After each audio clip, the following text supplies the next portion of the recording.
il y a beaucoup de jeunes, d'adolescents, d'adolescentes, donc qui vivent avec une forme de tension permanente. Alors, ça a toujours existé, on est d'accord, mais là, il y a des choses qui se sont rajoutées, on va dire, ces 10, 15 dernières années, on va dire, voilà, de ce qui y arrive. Et il y a le cerveau qui est constamment stimulé avec bien sûr les cours, les devoirs, mais aussi les réseaux sociaux, les notifications qui arrivent, même pour l'école, les attentes scolaires et voire l'inquiétude par rapport à l'avenir. Et c'est vraiment rentré dans la vie parce que, un enfant du collège et même du primaire, reçoit un certain nombre de consignes scolaires via ce qu'on appelle l'ENT, hein, donc qui est une plateforme pour l'éducation qui permet aux enseignants de basculer des devoirs ou des consignes qui sont récupérés par les familles et les ados et les étudiants et les scolaires. Donc, même là-dedans, même dans le scolaire, euh, il y a la notion donc de stimulation avec les notifications. Est-ce que tout est arrivé pour hein, telle demande, quel que soit le niveau, que l'on soit en sixième ou autre? Est-ce que le prof il a basculé tout sur le NT ou pas? Voilà. Et ça, c'est nouveau. Ça n'existait pas. Donc c'est bien quelque chose en plus qui est venu, même si c'est dans le scolaire. Après, les réseaux, ils sont ce qu'ils sont, hein, alors ils y sont plus ou moins, mais c'est les fonctionnements actuels de réseau. Et donc, c'est une communication. Avant, on se croisait, on se voyait, on échangeait ou on envoyait des lettres. Puis après, il y a eu les téléphones et les SMS. Et maintenant, ça va au-delà. On envoie des vidéos, on fait hein, beaucoup de choses, des directs à plusieurs, hein, des groupes à plusieurs où on envoie du direct, etc. Donc, tout ça, ce sont des paliers, mais des paliers qui sollicitent beaucoup en émotionnel et au niveau du mental proprement dit. Et la sophrologie, justement, elle apprend à ralentir, à garder, si vous voulez, un calme pour le système nerveux, à mieux gérer les angoisses, à diminuer le stress par rapport à un examen ou une étape, on va dire, à améliorer le sommeil et à retrouver la confiance en soi. Et ça peut être dans la partie, on va dire, privée de l'adolescent, comme dans la partie scolaire aussi de ce qu'il a. Un exemple très simple, prendre quelques minutes pour inspirer et souffler doucement en relâchant par exemple, en se centrant pour relâcher les épaules, ça paraît banal, mais en fait la respiration elle influence directement notre état émotionnel. Selon la respiration que l'on a, on a le système sympathique ou parasympathique qui prennent le pas un sur l'autre et on a soit de la fabrication de sérotonine ou de cortisol dans le corps. Et donc, ces hormones naturelles dans le corps, ben, elles nous poussent dans un certain sens ou dans un autre. Alors, quand on respire trop vite, parce qu'il y a du stress, parce qu'il y a de la pression, on va dire, eh bien, le corps, lui, il traduit qu'il est en danger. Donc, s'il est en danger, il faut combattre ou il faut fuir.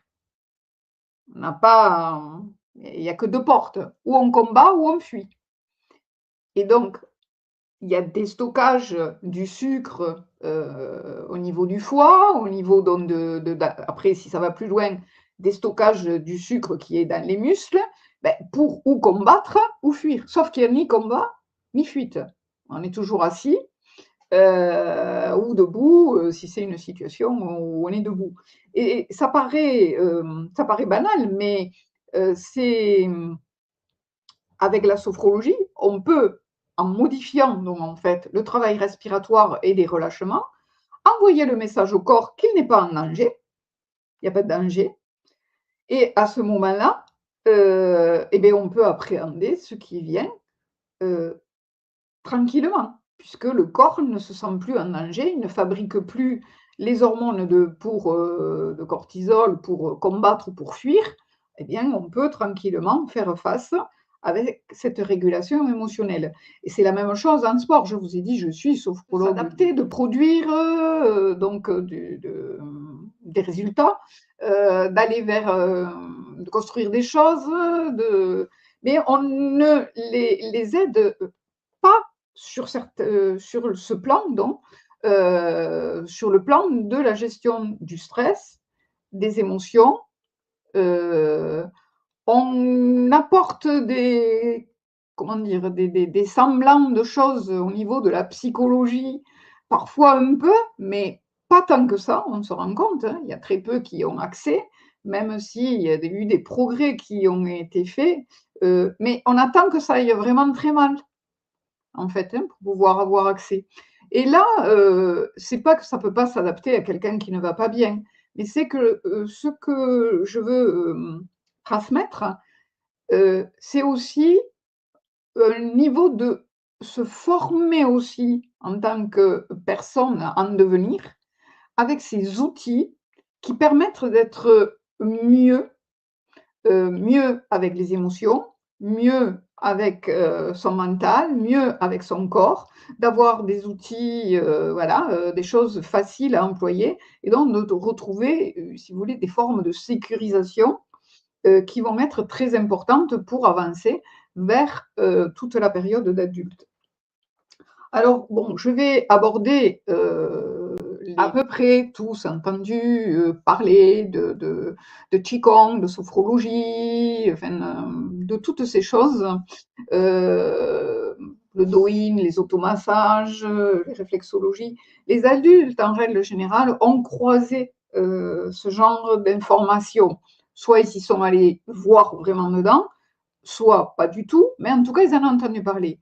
Mais par contre, les ados, les préados et les étudiants n'en ont quasiment jamais entendu parler.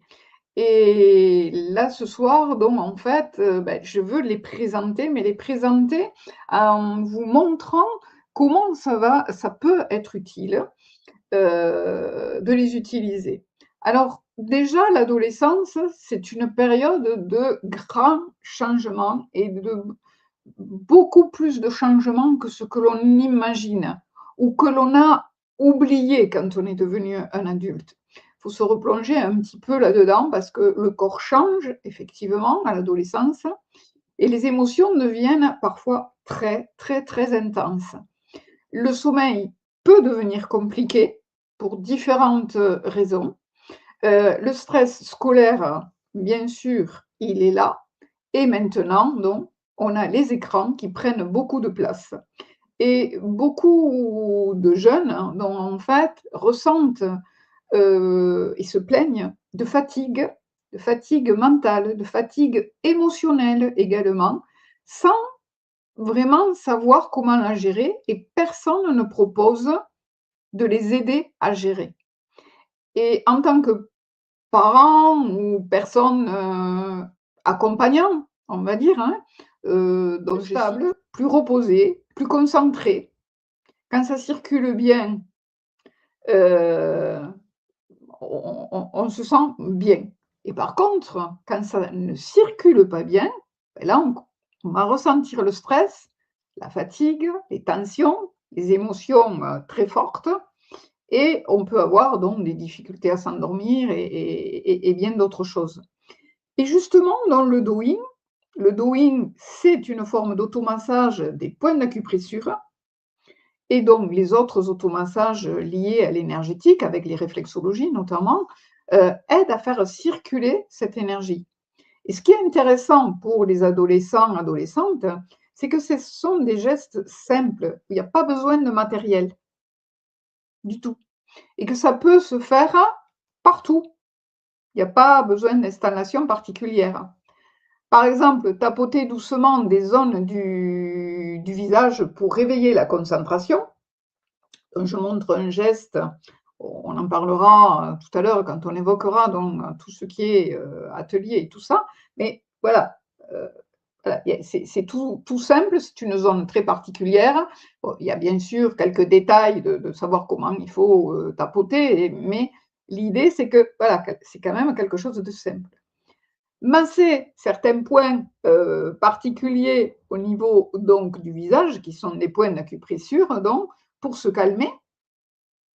Aussi, respirer d'une certaine manière, heu, 3 fois d'affilée avec une technique particulière pour diminuer le stress, ça prend moins d'1 minute, hein, 3 fois, d'affilée. Donc, quelquefois, quelques minutes suffisent pour changer complètement l'état intérieur et donc cela permet effectivement d'aborder, la situation émotionnelle, qu'elle soit dans la partie scolaire, apprentissage ou dans la partie relationnelle, hein, avec les autres, préado, à la fois pour que le corps grandisse, correctement, puisque beaucoup de choses se font la nuit, au niveau de l'ossature notamment, hein. La structuration osseuse se fait la nuit, c'est d'avoir un bon sommeil et ça, c'est un pilier, vraiment un pilier et pourtant beaucoup de jeunes, manquent aujourd'hui de sommeil, en réalité. Donc le corps ne récupère pas ou récupère mal parce que les émotions, elles ont été trop fortes, elles ont été difficiles à gérer dans la journée. La concentration va baisser, le stress a augmenté, la fatigue, vient et évidemment, on va dire, qu'il faut, mieux dormir. Mais, comment mieux dormir? Et c'est là où, bon, je peux proposer, bien sûr, vous allez dire: «Il faut limiter les écrans avant de dormir». C'est vrai, ça, bon, personne ne dira le contraire. Mais après, apprendre certaines respirations, appuyer sur certains points, même en alimentation, parce qu'il y a des choses, qui peuvent être faites en alimentation, notamment au repas du soir, avec des menus, spéciaux, on va dire, hein, qui sont pas du tout chinois, mais qui apportent, si vous voulez, ce yin dont on a besoin pour la nuit, eh bien, on peut obtenir aussi, des améliorations pour créer le calme, hein, et faire retomber les choses pour partir dans le sommeil et qu'il soit, si vous voulez, reposant réellement.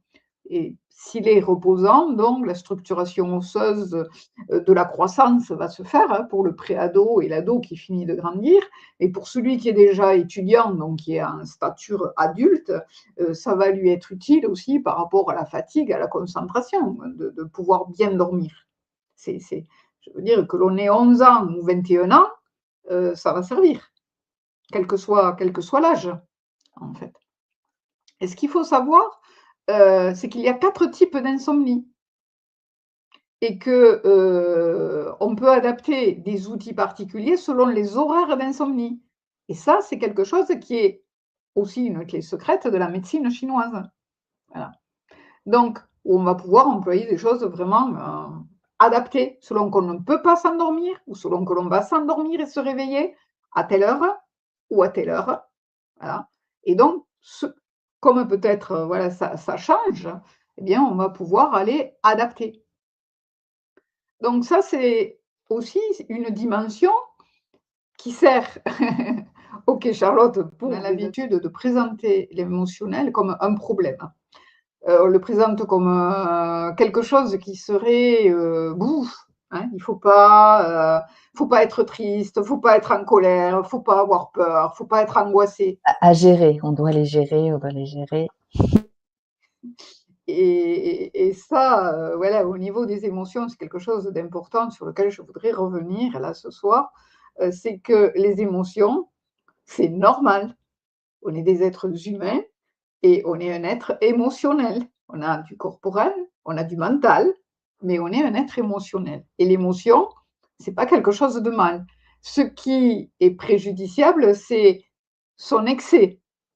Effectivement, qu'elle soit ou d'y rester dedans, la chronicité, on va dire, hein, de rester voilà, dans quelque chose.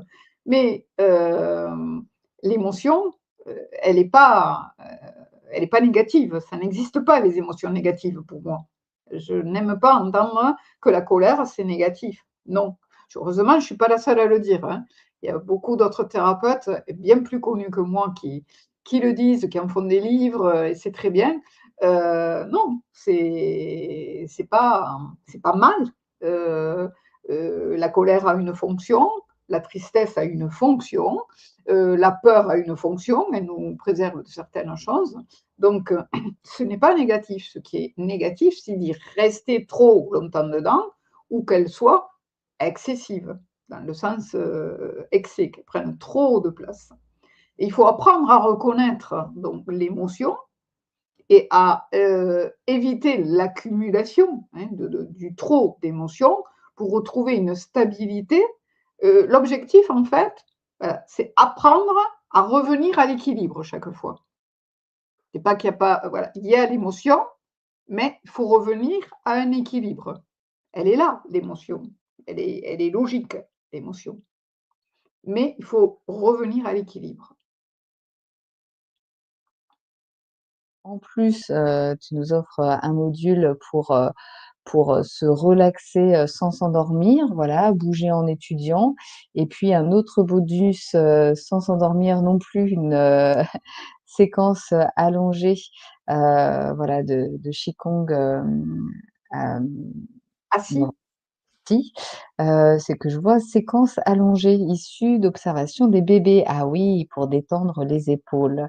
Donc voilà, ça c'est aussi une pratique, que tu nous offres. En tout, ça fait 14 pardon, vidéos, 8 heures d'enregistrement, ainsi qu'un PDF de 73 pages, ainsi qu'une séance de coaching individuelle de 30 minutes, ainsi aussi que 12 sessions questions-réponses, donc en groupe. Ça veut dire 12 dates différentes où vous pourrez poser des questions, eh bien, sur tout ça, sur tout ce que vous avez, là, comme questions, par rapport aux ados, aux préados, aux adolescents, à tous les modules là que tu auras, partagés.